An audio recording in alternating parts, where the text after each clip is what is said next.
This sermon, Jezebel Religion, was delivered on March 19th, 1961 at the Armory in Middletown, Ohio, U.S.A.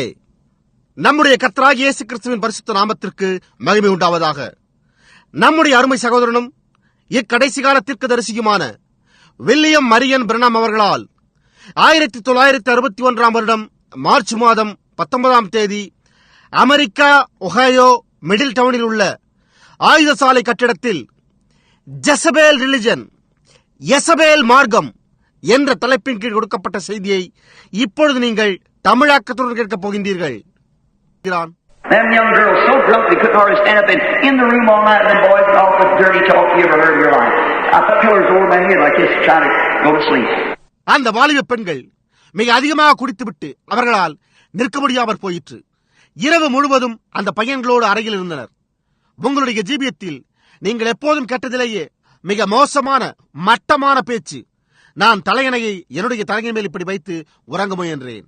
Out in the floors, drunk and run up down the floors like that, religious. குடித்து மாடிப்படிகளில் மேலும் கீழுமாக இப்படியே மாடிப்படிகளில் ஓடுதல், பக்தி மார்க்கத்தார். I can expect these sinful people like now they call themselves sports out here in a bowling game. இப்பொழுது தங்களை விளையாட்டுக்காரர் என்று அழைத்துக் கொள்ளுகிற இந்த பாவமுள்ள ஜனங்கள் பந்துவீச்சு விளையாட்டில் இங்கே இருப்பதை நான் எதிர்பார்க்க முடியும். One of my kids will start toward the bowling alley out and running out of the country. Call that sport. That's not sport. What's this? If you want to be right, get right with God. Through. என்னுடைய பிள்ளைகளில் ஒன்று பந்து வீசும் தெருவை நோக்கி செல்ல துவங்கினால் நான் அவனை நாட்டை விட்டே துரத்தி விடுவேன். அதை விளையாட்டு நடக்கிறார்கள். அது விளையாட்டல்ல. அது என்ன? நீங்கள் சரியாக இருக்க விரும்பினால் தேவனோடு சரிபடுத்திக் கொள்ளுங்கள். உண்மை. I want to read for you just a word out of the Bible. You find this few words I want to read here for a text.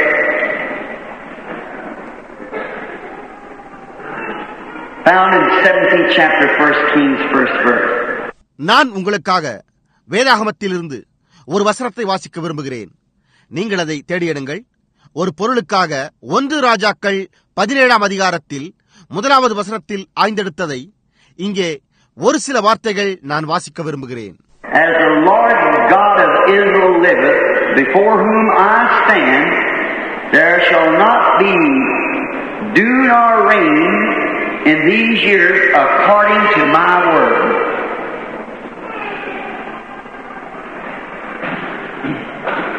First Kings, 17th chapter, 1st verse. என் வாக்கின்படியே அன்றி இந்த வருஷங்களிலே பனியும் மழையும் பெய்யாதிருக்கும் என்று இஸ்ரவேலின் தேவனாகிய கர்த்தருக்கு முன்பாக இருக்கிற நான் அவருடைய ஜீவனை கொண்டு சொல்லுகிறேன். 1 ராஜாக்கள் 17ஆம் அதிகாரம் 1ஆம் வசனம். If I can send you a prayer cloth anytime, just write to me. My secretary here is present now, Brother McGuire. How many's ever got a prayer cloth from us? Let's see your hand. நான் உங்களுக்கு எந்த நேரத்திலும் ஒரு ஜெபத்துணியை அனுப்ப வேண்டும் என்று விரும்பினால் சரியாக எனக்கு எழுதுங்கள். இங்கு என்னுடைய செயலாளர் சகோதரன் மக்கயர் தற்பொழுது இங்கிருக்கிறார். எத்தனை பேர் எங்களிடமிருந்து ஜெபத்துணியை பெற்றிருக்கிறீர்கள்? உங்களுடைய கரங்களை நாங்கள் காணட்டும். Stand up, Brother Jim. I want to see that you and your wife too. Here's my secretary and his wife, the ones that works. That's the boy and girl that sends you your prayer call from the meeting. Both consecrated Christians. சகோதரன் gym, எழுந்திருங்கள். நான் உங்களையும் உங்களுடைய மனைவியையும் கூட காண விரும்புகிறேன். இதோ என்னுடைய செயலாளரும் அவருடைய மனைவியும் பணியாற்றுகிறவர்கள், அதை அனுப்பினவர்கள். கூட்டத்திலிருந்து உங்களுடைய ஜெபத்துணியை உங்களுக்கு அனுப்புகிற பையனும் பெண்ணும் இவர்களே. இருவரும் பிரதிஷ்டை செய்யப்பட்ட கிறிஸ்தவர்கள். And the boys, that sweet little boy she hear on the phone when you call me, that's the little lady sitting there, his wife. Her father and mother and them are here with us today, and the loved ones all around. நீங்கள் என்னை அழைக்கும் பொழுது தொலைபேசியில் நீங்கள் கேட்கும் அந்த இனிமையான சிறிய சத்தம், அந்த சத்தம் அங்கு அமர்ந்துள்ள அந்த சிறிய சீமாட்டி அவருடைய மனைவிதான். அவருடைய தகப்பனும் தாயும் அவர்கள் இன்றைக்கு இங்கே எங்களோடு இருக்கின்றனர். எல்லாவிடத்தை சுற்றிலும் அன்பார்ந்தவர்கள். And then you know my field secretary, Mr. Mercer, Brother Leo Mercer, is here somewhere, and Brother Gene Golden. ஆகையால் என்னுடைய வெளி ஊழிய செயலாளர் திரு மெர்சியரை, சகோதரன் லியோ மெர்சியரை உங்களுக்கு தெரியும். அவர் இங்கெங்கோ இருக்கிறார். மற்றும் சகோதரன் ஜீன் கோட். And So, if we can send you a prayer call anytime, anything we can do, pray for you on the phone, anything we can do, we'll do it. எனவே நாங்கள் எந்த நேரத்திலும் உங்களுக்கு ஜெபத்துணியை அனுப்பக்கூடுமானால் எந்த காரியத்தையும் நாங்கள் செய்ய முடியும். தொலைபேசியில் உங்களுக்காக ஜெபிக்க முடியும். நாங்கள் எந்த காரியத்தையாவது செய்ய முடிந்தால் நாங்கள் அதை செய்வோம். This strange looking man with a staff in his hand, his steps steady, his eyes gleaming with the glory of God, his beard blowing on the side, an old hairy piece of sheepskin wrapped around him.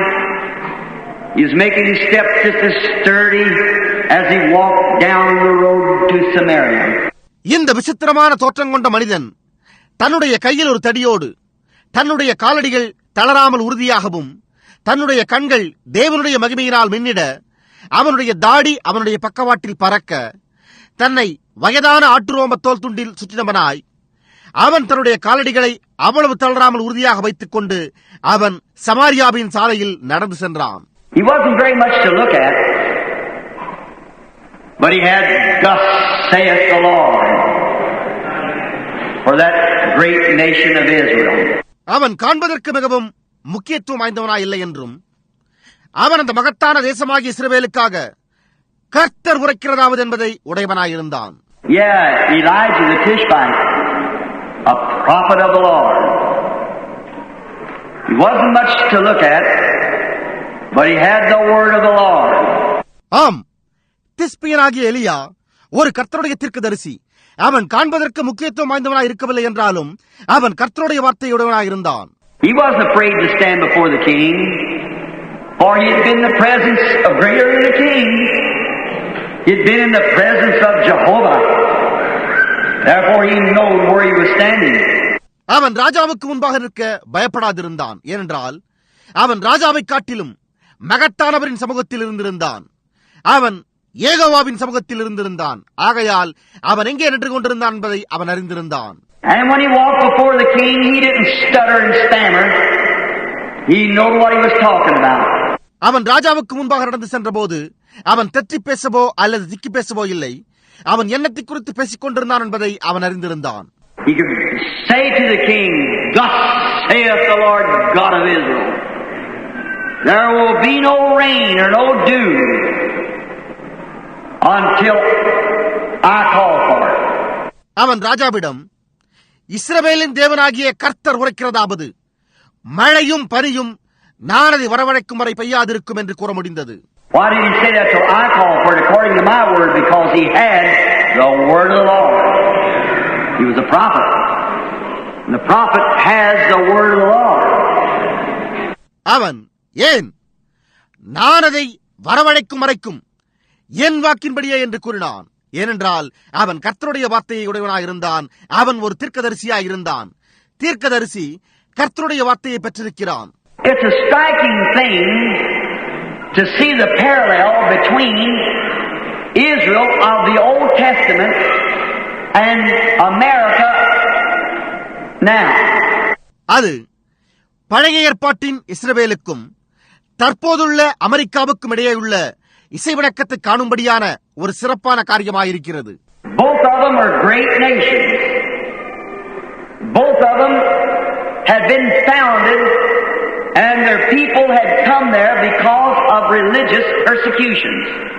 அவைகள் இரண்டுமே மகத்தான தேசங்களாயிருந்தன. அவைகள் இரண்டுமே நிறுவப்பட்டு அவைகளுடைய மக்கள் மத சம்பந்தமான துன்புறுத்தல்களின் காரணமாக அங்கு வந்திருந்தனர். Israel had been persecuted by Pharaoh and had been in bondage for hundreds of years, where they were deprived of worshiping the true and living God, and had been deprived of that privilege, and they become slaves. இஸ்ரவேல் ஜனங்கள் பார்வோனால் துன்புறுத்தப்பட்டு நூற்றுக்கணக்கான வருடங்கள் அடிமைத்தனத்தில் இருந்தனர். அவர்கள் அங்கு உண்மையான ஜீவனுள்ள தேவனை தொழுது கொள்ள தடை செய்யப்பட்டு அந்த ஸ்லாக்கியத்தை இழந்தவர்களாயிருந்தனர். அவர்கள் அடிமைகளாக்கப்பட்டனர்.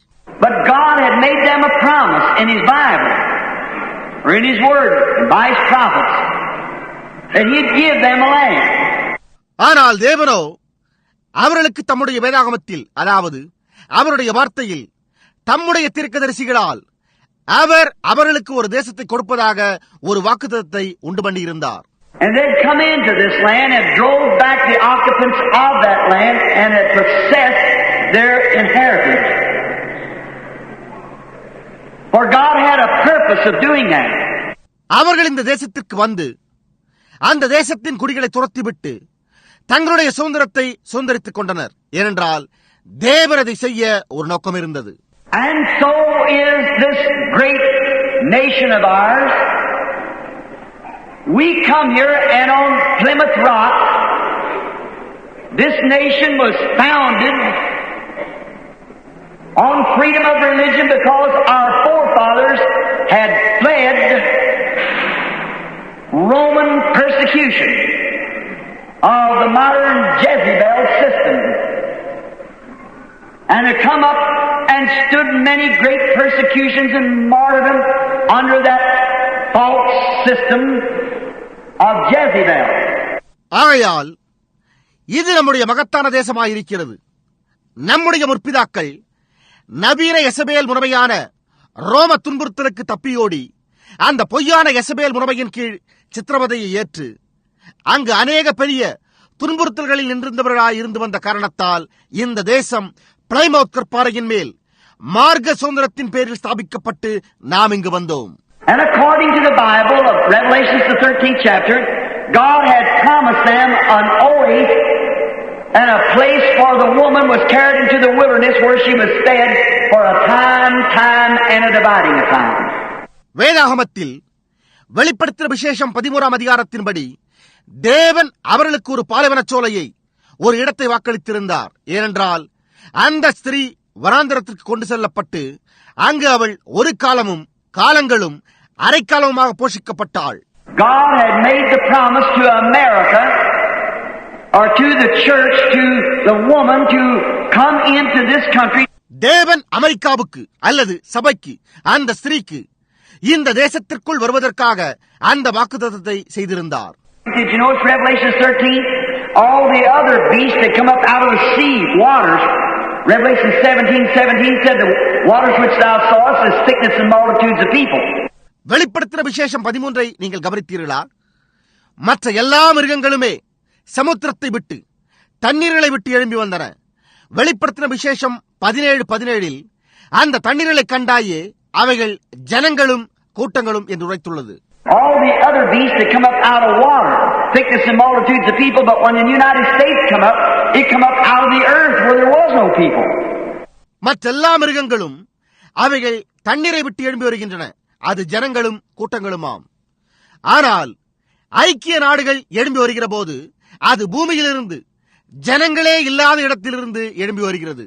And remember, when it come up, it looked like a little lamb. நினைவிருக்கட்டும், அது எழும்பி வருகிற போது அது ஒரு ஆட்டுக்குட்டியை போல காணப்பட்டது. Now a lamb has two horns, and that's civil and ecclesiastical powers, but when they united, remember then that lamb spoke like the dragon did before him, and the dragon was Rome. இப்பொழுது ஒரு ஆட்டுக்குட்டிக்கு 2 கொம்புகள் இருக்கின்றன. அது அரசு சம்பந்தமான ஆதிக்கமாயும் மத சம்பந்தமான ஆதிக்கமாயும் உள்ளது. ஆனால் அவைகள் இணைந்திருக்கின்ற போது நினைவிருக்கட்டும், அப்பொழுது அந்த ஆட்டுக்குட்டி அதற்கு முன்பாக வலு சர்ப்பத்தை போல பேசினது.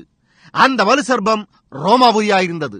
When the dragon stood before the woman to devour her child as soon as it was born, the red dragon, who stood before the woman Israel to devour the child as soon as it was born and sent out a persecution, killed all the children from 2 years old down. அவளுடைய பிள்ளை அது பிறந்தவுடனே அதை பட்சித்து போடும்படிக்கு அந்த ஸ்திரீக்கு முன்பாக அந்த வலு சர்ப்பம் நின்றபோது, அந்த சிவப்பான வலு சர்ப்பம் இஸ்ரவேல் என்னும் ஸ்திரீக்கு முன்பாக அந்த பிள்ளையை அது பிறந்தவுடனே அதை பட்சிக்கும்படிக்கு நின்று ஒரு துன்புறுத்தலை அனுப்பி 2 வயதிற்கு கீழானதிலிருந்து எல்லா குழந்தைகளையும் கொன்று போட்டது யார்? Rome, the dragon, stood at the woman to devour her child as soon as it was born. வலு சர்ப்பமாகிய ரோமாபுரி அவளுடைய பிள்ளையை அது பிறந்தவுடனே அதை பட்சித்து போடும்படிக்கு ஸ்திரீரண்டையிலே நின்றது. And then we find that this country came up as a free country and had a lamb, which means the Lamb of God. பின்பு இந்த நாடு ஒரு சுயாதீனமுள்ள நாடாக வளர்ந்து வந்தது என்று நாம் கண்டறிகிறோம். அதற்கு ஒரு ஆட்டுக்குட்டி இருந்தது, அது தேவ ஆட்டுக்குட்டியை குறிக்கிறது.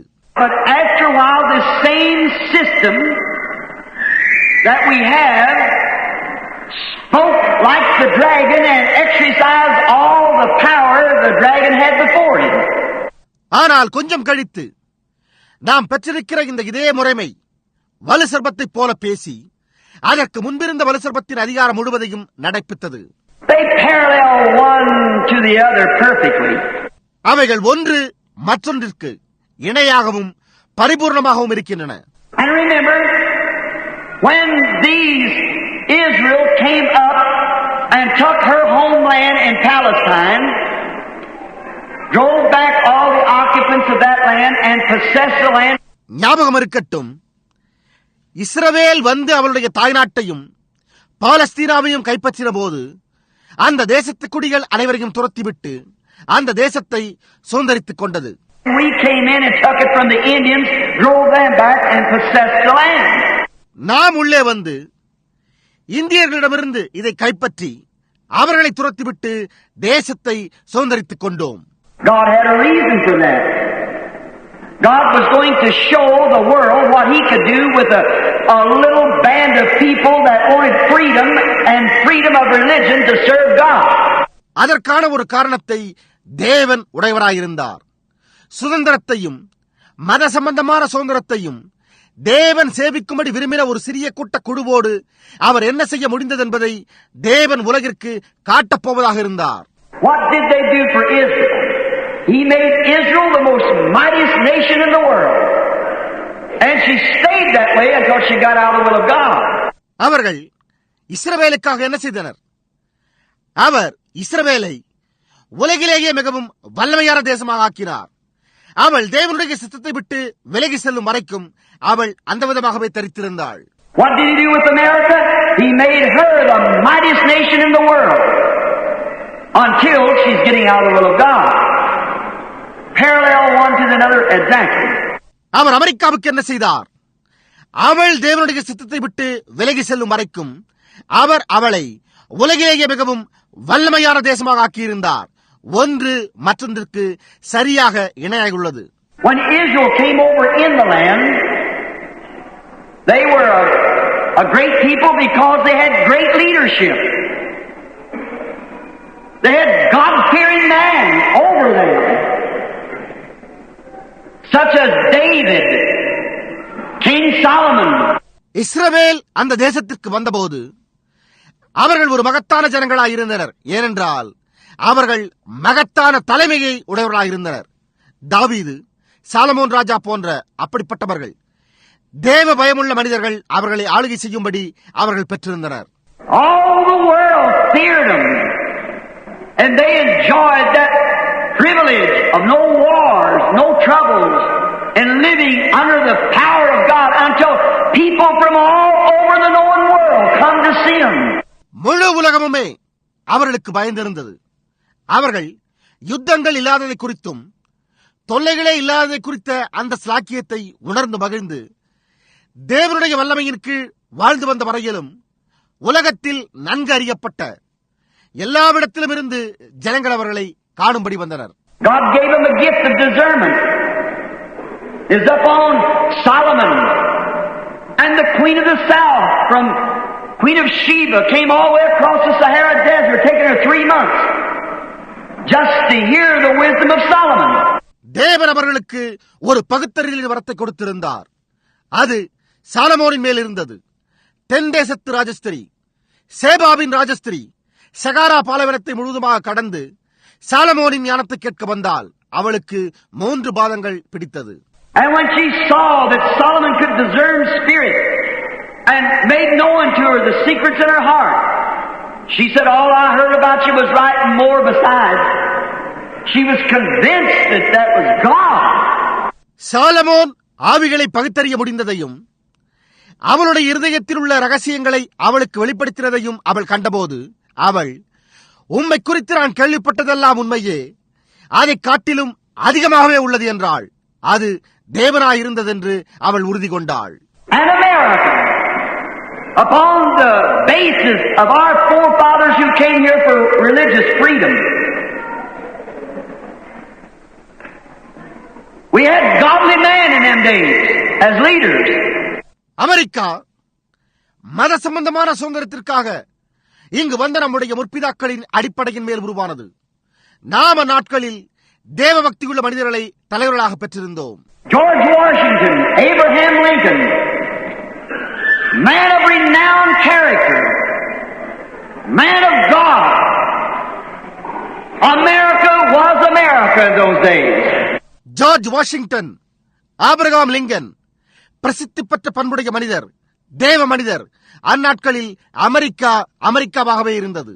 George Washington here at Valley Forge, before he crossed the Delaware, praying all night until he was wet plumb to his waist, kneeling in snow. George Washington forge பள்ளத்தாக்கிலே அவர் டெலவோரை கடப்பதற்கு முன்பு பனிக்கட்டியில் முழங்காற்படியிட்டு அவர் நனைந்து தன்னுடைய இடுப்பு வரை மூழ்கி போகும் அளவிற்கு முழு இரவும் ஜெபம் செய்தார். And the next morning when the Americans started to cross, there's only about 20% of them had shoes to wear. The American Army. அடுத்த நாள் காலை அமெரிக்கர்கள் கடந்து செல்ல துவங்கையில் அமெரிக்க ராணுவத்தில் ஏறத்தாழ 20% மட்டுமே அணிந்து கொள்ள காலணிகள் இருந்தன. But they had a principle. They had something that they had to fight for. They didn't care what come or went. ஆனால் அவர்களுக்கு ஒரு கொள்கை இருந்தது. அவர்கள் ஏதோ ஒன்றை உடையவர்களாய் அதற்காக அவர்கள் சண்டையிட வேண்டியவர்களாயும் இருந்தனர். அவர்கள் என்ன வந்தது அல்லது போனது என்று கவலை கொள்ளவில்லை. The farmers come in, stopped his plow and took out his oxen, got his rifle and went to fight for what he knew was freedom. விவசாயிகள் தாங்கள் உழுவதை நிறுத்திவிட்டு தங்களுடைய இருதை அவிழ்த்துவிட்டு தங்களுடைய துப்பாக்கியை எடுத்துக்கொண்டு அவர்கள் அறிந்திருந்த சுதந்திரத்திற்காக போர் புரிய சென்றனர். The next day, I believe it was 4 or 5 bullet holes, musket bullets went through his coat and hat and never touched him. அடுத்த நாள் 4 அல்லது 5 தோட்டாக்கள் காலாட்படை வீரனின் துப்பாக்கி அவை குண்டுகளாய் இருந்தது என நான் நம்புகிறேன். அவருடைய கோட்டையும் தொப்பியையும் துடைத்து சென்றும் அவரை ஒருபோதும் சேதப்படுத்தவில்லை. Man of God, who founded this nation, great man. No wonder they wrote, long may our lands be bright with freedom's holy light. Protect us by thy might, great God our King. இந்த தேசத்தை நிறுவின தேவனுடைய மனிதர்கள், மகத்தான மனிதர்கள். அவர்கள் இவ்விதம் எழுதினதில் வியப்பொன்றுமில்லையே. எங்களுடைய தேசம் சுதந்திரத்தின் பரிசுத்த வெளிச்சத்தால் நீண்ட காலம் பிரகாசிப்பதாக. மகத்தான தேவனே, எங்கள் ராஜாவே, உம்முடைய வல்லமையினால் எங்களை காத்துக்கொள்ளும். Some time ago I talked to an old man down in Cardin, Indiana. He told me about when the Capitol was in Cardin and how he said how he went in the ox cart down to hear the governor speak, and he and the governor's only two had 2 pieces of suit on. கொஞ்சம் காலத்துக்கு முன்பு நான் இந்தியானாவில் உள்ள காரிடனில் ஒரு வயதான மனிதனிடம் பேசினேன். அவர் என்னிடம் தலைநகரம் காரிடனில் இருந்தபோது ஆளுநரின் பேச்சை கேட்க எப்படி அவர் ஒரு காளை மாட்டு வண்டியில் சென்றார் என்பதை பற்றி கூறினார். அவரும் ஆளுநரும் இருவர் மட்டுமே suit அணிந்திருந்தார்களாம். That he raised the sheep and sheared them and washed them all. His sister spun it and made him a coat to go with his trousers. அவர் ஆடுகளை வளர்த்து அவைகளின் ரோமத்தை கத்தரித்து அவைகளினுடைய ரோமத்தை கழுவ தன்னுடைய சகோதரிகள் அதை நெய்து அவருக்கு தன்னுடைய கால்சட்டை கற்றால் போல் செல்வதற்கு ஒரு கோட்டை தயாரித்துக் கொடுத்தனர் என்று கூறினார். The old fellow sitting there then about 85 or 90 years old pulled his beard like that and he said, Billy, that's when America was America.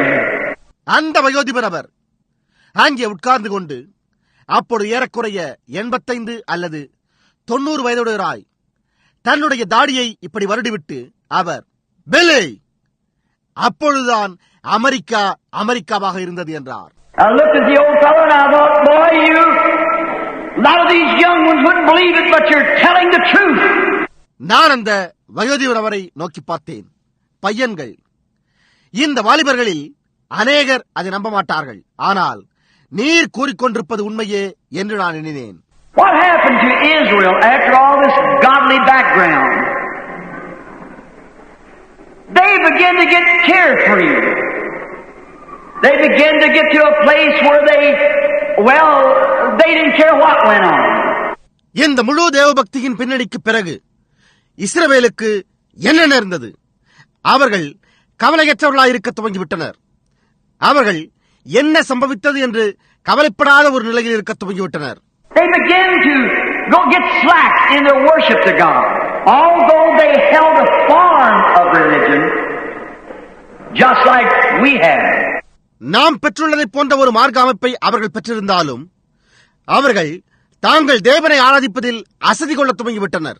They had a form of godliness, but they began to get free with their people, and they began to bring in different heresies in their church.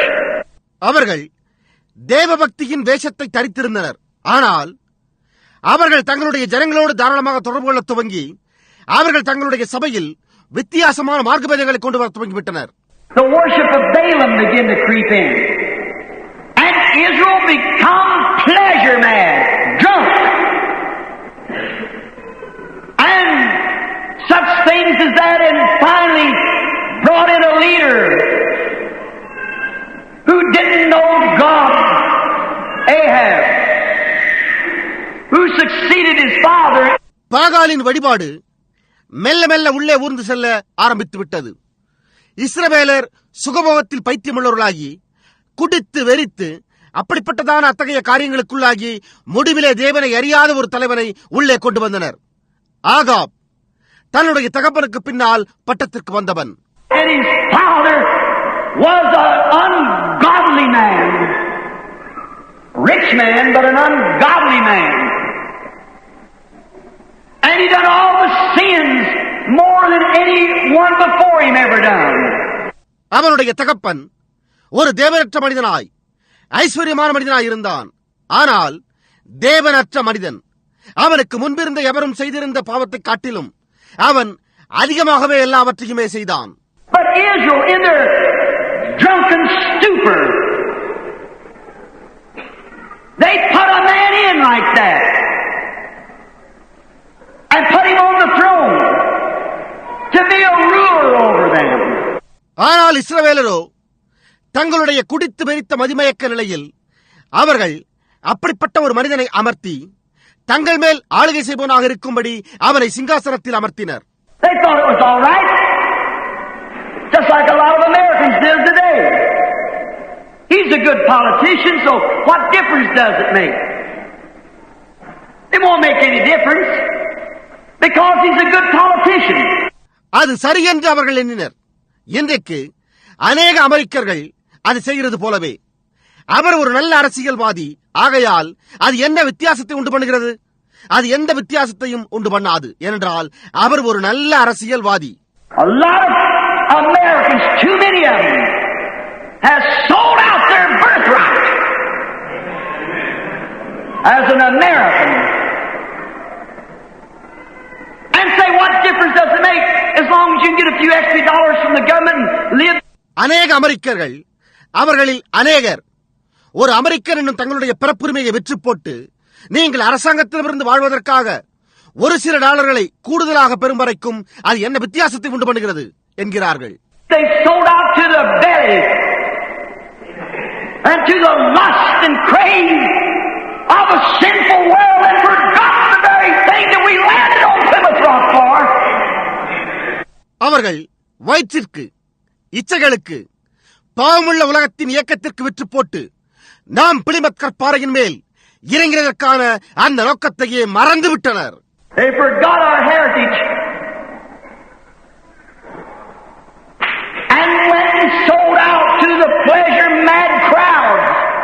அவர்கள் நம்முடைய சுதந்திரத்தை மறந்துவிட்டு சுகபோகத்தில் பைத்தியம் கொண்ட கூட்டங்களுக்கு விற்று போட்டு சென்று விட்டனர். As it was in the days of Israel, so has it been. America's took that same road, right down the same path. இஸ்ரவேலின் நாட்களில் இருந்தது போலவே அது இருந்து வருகிறது. அமெரிக்கா அதே வழியை எடுத்துக்கொண்டது. இன்பம்.